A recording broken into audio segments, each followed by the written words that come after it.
Si tu es une jeune maman fatiguée, que tu en as marre de te réveiller épuisée, de traîner cette fatigue toute la journée, cette vidéo, elle est pour toi.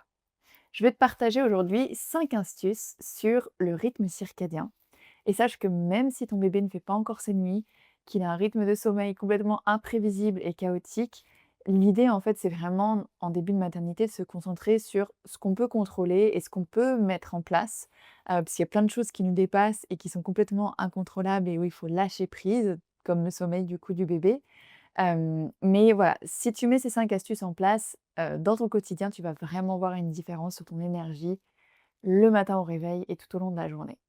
Personnellement, les premiers mois avec bébé, ça a été très dur niveau sommeil. Je suis une grosse dormeuse, une vraie marmotte et du coup, c'est ce que je redoutais le plus et effectivement, c'est ce qui a été le plus compliqué pour moi et donc j'ai cherché très rapidement, des solutions. J'ai testé plein de choses et vraiment ces 5 astuces ont métamorphosé mon sommeil et mon énergie.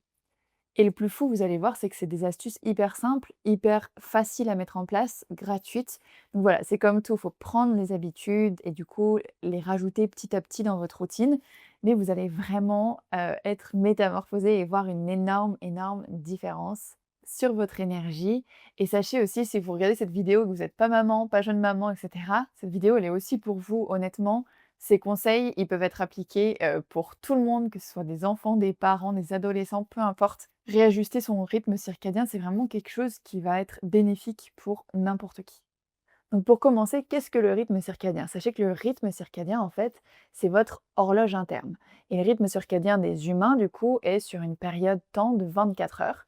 Et cette horloge interne, en fait, va agir sur tout notre corps, que ce soit la digestion, votre immunité, votre sommeil, vos hormones. Vraiment, cette horloge interne va agir sur tout votre corps et si vous voulez, elle va dire à votre corps quand est-ce qu'on produit telle hormone, quand est-ce qu'on va synthétiser telle hormone, et cetera, par exemple. Et donc c'est incroyable et quand on vient, si vous voulez, synchroniser cette horloge interne humaine biologique avec, bah, du coup, les éléments naturels, donc la lumière, le soleil, et cetera, ça va être hyper, hyper bénéfique. Donc le premier conseil, c'est de passer un maximum de temps dehors avec le plus de peau exposée. Évidemment, ce conseil, il est plus ou moins difficile à appliquer en fonction de la saison et de l'endroit où vous habitez. En fait, ce qu'il faut savoir, c'est que la lumière qui nous parvient sur Terre va vraiment nous aider à régler en fait cette horloge interne. Et pourquoi en fait la lumière à l'extérieur va être hyper importante pour réguler cette horloge interne et ce rythme circadien? C'est parce qu'en fait la lumière, elle est composée de 45 de lumière, nous, qu'on voit visible, de 50 d'infrarouge et de 5 d'ultraviolet. Et en fait, les infrarouges et les ultraviolets, en plus de la lumière, vont agir sur notre santé et communiquer en fait en passant, bah, du coup la peau, les yeux et cetera, vont venir communiquer et dire à notre corps, si vous voulez, qu'il faut faire telle ou telle chose à cette heure-là et cetera. Et donc là, on va faire un tout petit focus sur les UV, donc les ultraviolets, donc les UVA et les UVB, il y en a 2 types et quel va être leur rôle? Donc les UVA, ils vont être présents à peu près toute la journée et ils vont avoir un rôle important dans la régulation des hormones, la régulation de la pression artérielle également et ils vont vous aider à vous protéger des rayons du soleil naturellement, préparer votre peau si vous voulez aux UV un peu plus forts comme les UVB, qu'on va voir, tout de suite. Et l'idée en fait, c'est que si vous êtes exposé à ces UVA, le matin, le soir et cetera, ça prépare votre peau pour le soleil un petit peu plus fort, donc qui est, présent vers 12:00, 13:00, 14:00 et cetera. En fonction de l'année, ça va dépendre.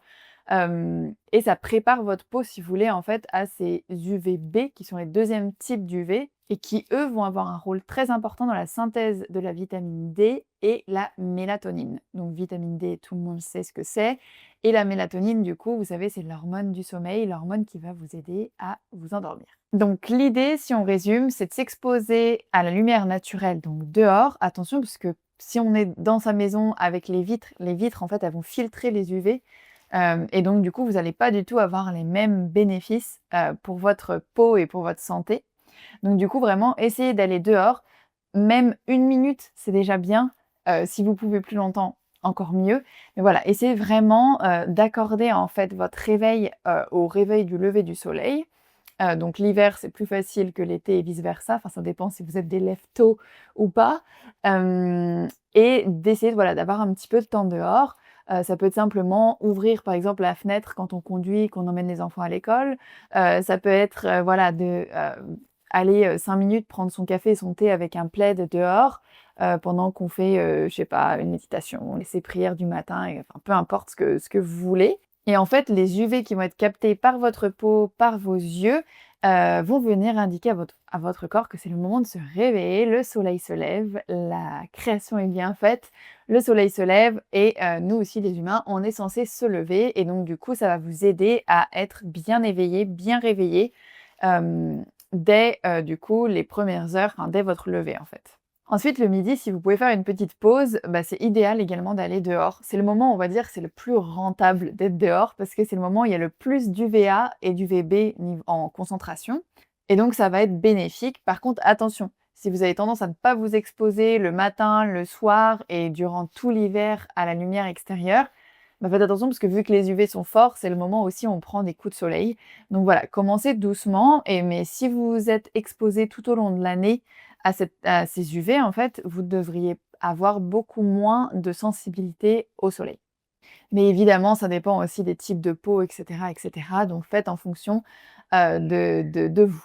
Et ensuite, le soir, l'idéal, c'est d'aller faire une petite marche, quand le soleil se couche pour indiquer à votre corps que voilà, c'est la fin de la journée, le soleil se couche, vous allez vous aussi bientôt aller vous coucher et donc là, ça va vraiment vous aider, si vous voulez, à produire, de la mélatonine et aussi de façon générale, de préparer votre peau donc du coup, pour les prochaines expositions au soleil.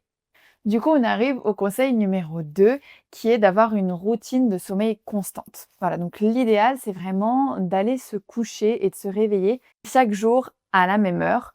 Donc voilà, ça c'est un petit peu compliqué à mettre en place. Moi, je crois que c'est ce qui m'a posé le plus de problèmes, parce que j'avais tendance du coup à pas me coucher ou me lever aux mêmes heures le week-end que la semaine. Et donc là, vraiment, je vous conseille, si c'est quelque chose qui est possible pour vous, de vous réveiller et vous coucher à la même heure tous les jours, puisqu'en fait, c'est comme ça que votre rythme circadien et votre horloge interne va être parfaitement réglé pour savoir quand est-ce que ça va être le moment de prendre le petit déjeuner, de digérer, de dormir, de se reposer, etc., etc. Ensuite, le troisième conseil, ça va être d'instaurer une routine du soir relaxante, si possible. Donc encore une fois, avec un bébé, ça peut être un petit peu compliqué. Mais essayez d'éviter au max les lumières bleues. Parce qu'en fait, les lumières bleues, donc des écrans, de la télé, même des ampoules LED qu'on a, à l'intérieur, chez soi, vont avoir du coup un impact sur la production et la sécrétion de la mélatonine.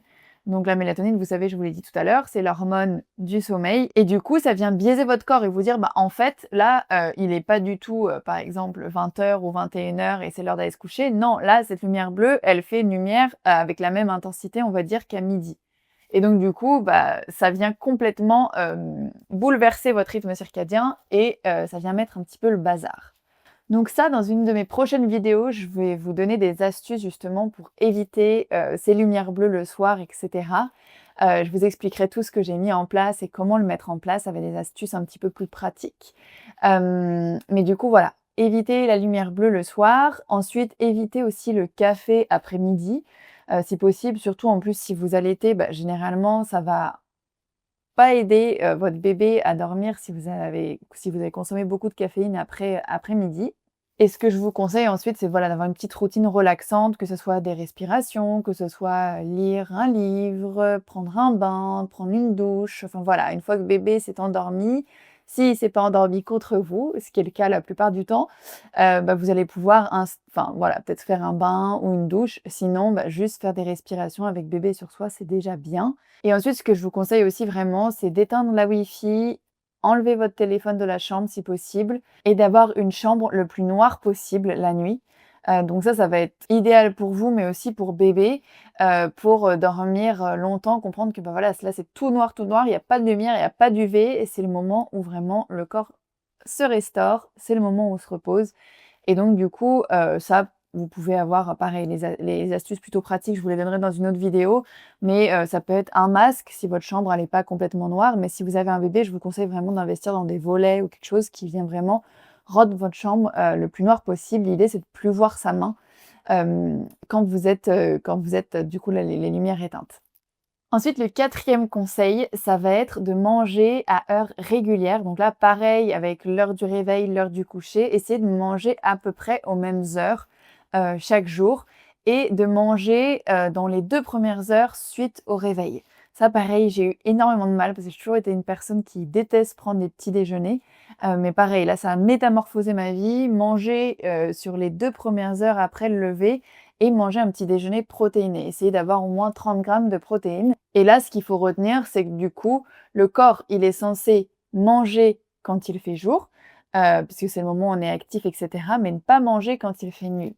Donc ça, compliqué un petit peu l'hiver, voilà, de manger avant la tombée de la nuit, mais vraiment, si vous pouvez le faire, faites-le, parce que c'est incroyable les bénéfices que vous allez, pouvoir constater sur votre corps. Donc essayez de manger, voilà, quand il fait jour.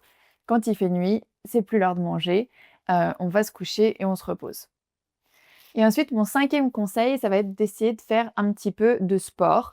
Donc bien évidemment, au début, quand on est maman, moi les 3 4 premiers mois, ça a été juste de la marche.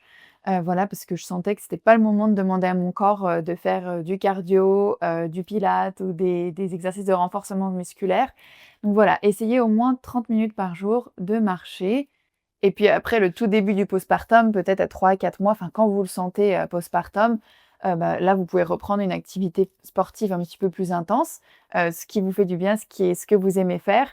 Mais voilà, essayez de faire du sport 30 minutes à 1 heure par jour, et l'idéal vraiment au niveau de l'horloge biologique et de ce rythme circadien, c'est de faire le sport le matin si c'est possible pour vous et évitez de faire le sport le soir. Je ne sais pas si ça vous est déjà arrivé, mais de faire une séance de sport, tard le soir avec du coup les lumières LED bien fortes, de vous activer. Après, on n'a plus du tout sommeil, en fait. Donc voilà, pour le sport, essayez de le faire encore une fois quand il fait jour et l'idéal le matin.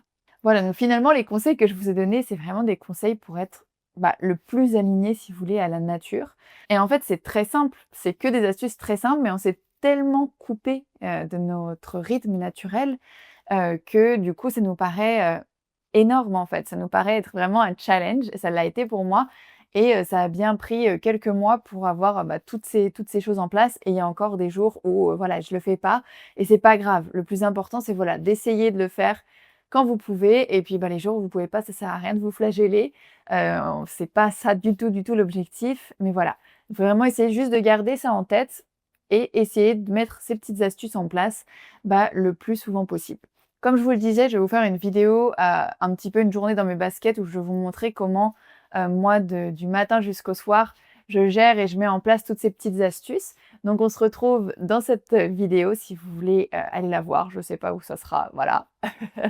Et l'autre petite chose que je voulais vous dire aussi, c'est que du coup la mélatonine pour les mamans qui allaitent, elle va être donnée en fait au bébé avec le lait maternel et donc par exemple, le soir, si vous avez bien respecté, que vous n'avez pas de lumière bleue et cetera, vous allez avoir un taux de mélatonine beaucoup plus élevé, que si vous aviez utilisé la lumière bleue et pas fait toutes les autres astuces et du coup, cette mélatonine va pouvoir aller à votre bébé puisqu'au début, eux, ils ont un rythme circadien enfin, ils ont pas vraiment de rythme circadien au début, c'est pas bien mis en place comme les adultes et donc du coup, voilà, ça va pouvoir aider bébé à s'endormir et à se rendormir aussi entre les tétées la nuit beaucoup plus facilement.